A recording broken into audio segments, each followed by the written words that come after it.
Landis Kings of the North. Caleb, you saw this Texas offense last year when you were at Alabama. What kind of challenges they present with the shifts and motions and all the movement you get from them? Their OC really does a great job of providing a lot of eye candy for the defense and all the shifts and motions. You have to make sure you're on the same page in order to play a really sound and complete game. And they've done a great job this year, and it's let them get to this point. Cameron T. Robinson, The Athletic. It seems like Jordan Hancock maybe doesn't get enough of the recognition that he deserves. How many ways does he impact this defense and even impact what you can do, whether getting the box as well? He's a tremendous player. He has a lot of versatility, and that's you can't really put a price on that just because you can ask him to do so many things. And even in the game, like there'll be plays where like I'll feel like we need to change the coverage, and I'll tell him, okay, you play this different position, which he hasn't done, but he makes it work. So he's a tremendous player, and he's going to be a really good talent in the NFL. Bill Rabinowitz, Columbus Dispatch. I asked you after the game about this a little bit, but you're playing more closer to the box now. Was that something that you had suggested, or the coaches came to you? And how much do you like it? How much more impactful do you think you can be there? It wasn't something that I suggested. The coaches, they've done that themselves. So, I mean, I feel like I can play anywhere on the field, and I'm just glad to be able to make plays. How do you feel like you're more impactful being closer to the line of scrimmage or not?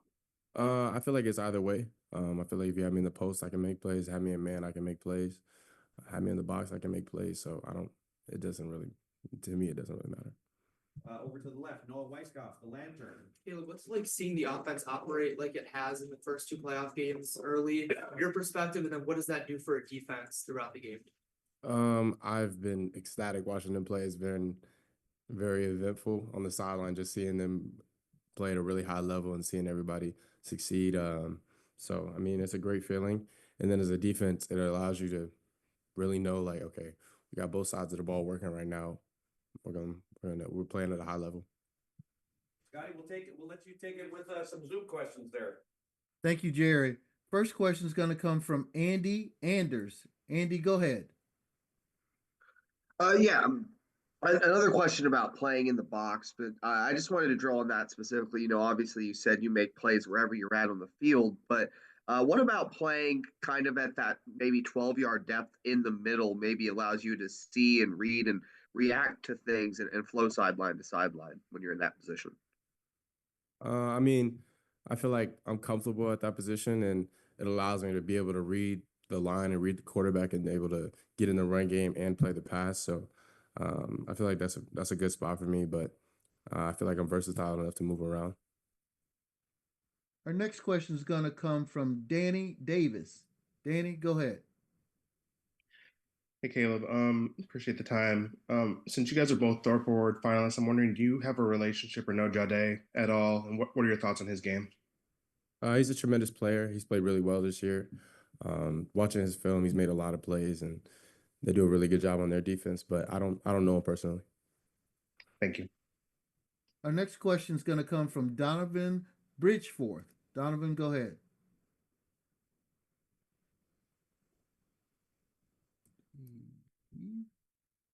I think he withdrew his question. We will go to Kurt Bowles.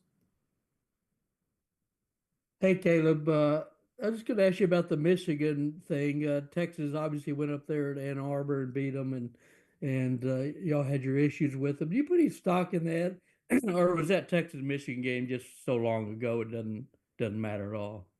I mean, at this point in the season, it's win or go home. So really, whatever happens in the past doesn't have any stock or anything. Doesn't mean anything. So we have to play on Friday, and that's really all that matters. We're going to take two more from Zoom before turning it back. Our first one's going to come from Steven from Cleveland.com. Go ahead. Oh, Stefan, I'm sorry. Hey, Caleb, we've seen you were talking about the Ohio State offense, the success that they've had. Obviously, Jeremiah has been a big part of that. What's it been like this year going against him in practice? And, after doing that, does it surprise you at all to see him having the success he's had as a freshman? No, it doesn't bring any surprises. It was pretty easy to see the talent that he has and the blessings that God has put on his plate. But it's always a challenge going against Jeremiah and the other receivers and Mecca and Carnell in practice. and even guys like Brandon Ennis and Bryson Rogers, they do a great job bringing looks for the defense and create a lot of obstacles. Our final question from Zoom is going to come from Dan Hope.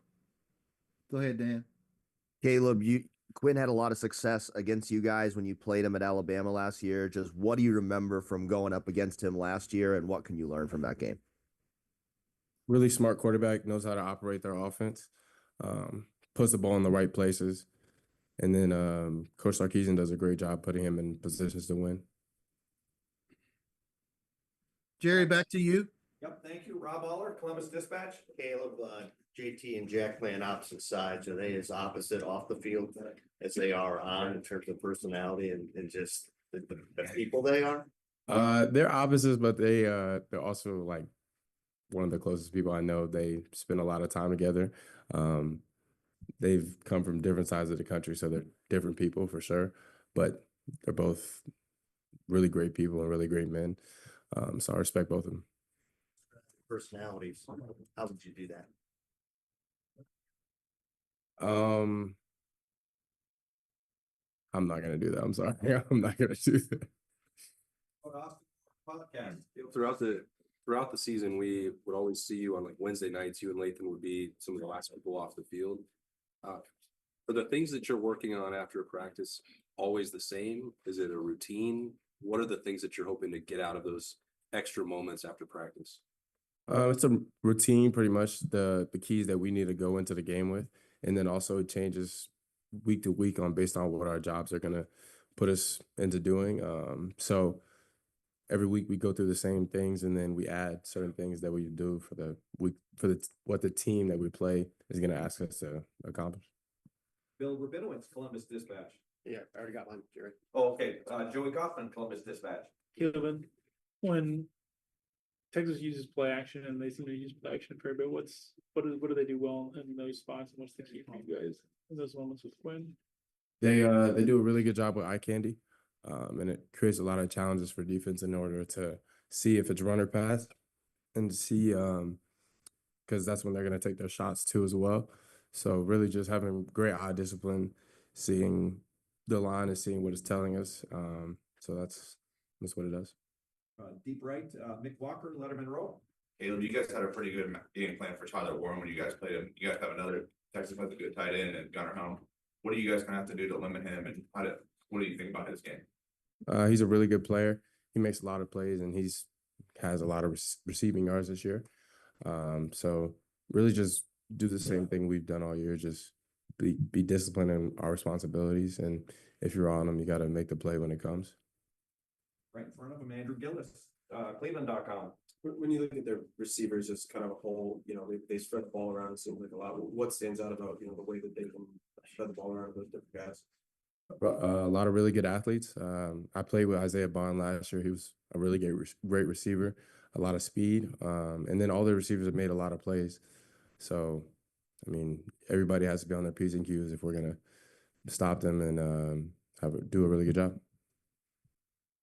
Front row here, Tim May, Letterman Row. Yeah, Caleb, you moved up here, and I don't have to tell you when you moved, but basically a year ago and stuff.